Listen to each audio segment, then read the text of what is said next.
Со години наназад, покрај финансиската нестабилност, она што ги одвраќа македонските млади луѓе да останат во земјава е и неможноста трајно да си го решат стамбеното прашање, најмногу заради неконтролираното дивење на цените на стамбениот квадрат. Одлуката на владата овој сериозен проблем да се обиде, ако не целосно да го реши, тогаш барем да го ублажи со новиот проект Купи куќа за млади е за поздравување, сметаат граѓаните. Нека одобри, нека се вселуваат младите, нека му биде убаво, че си останат младите тука. Ја мислам дека тоа ќе биде одлично и дека така ќе ги задржиме младиве, барем делом од младите. И ќе му се реши проблема, има доста што не му е решен проблема на младите.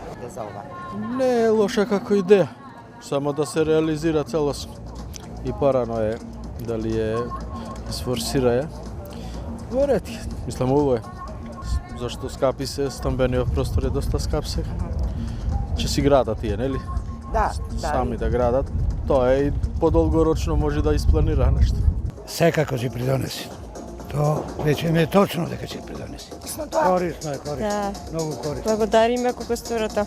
Инаку, овој нов владин проект неодамна го најави вице-премиерот и министер за транспорт и врски Александар Николовски, кој рече дека подготовките веќе биле при крај и од последнова година ќе се излезело со конкретни предлози во кои општини тоа ќе може да се реализира и на кој начин ќе можат младите брачни двојки да добијат поддршка и помош за собствен дом. Сакам да најавам дека од следната година, тоа е во суштина за нешто помалку од 2 месеци од сега, ќе почнеме да го развиваме проектот Купи куќа за млади, кој што треба да овозможи на многу млади брачни двојки да се стекнат со свој дом по исклучително поволни услови, за тоа веќе ги спремаме плановите.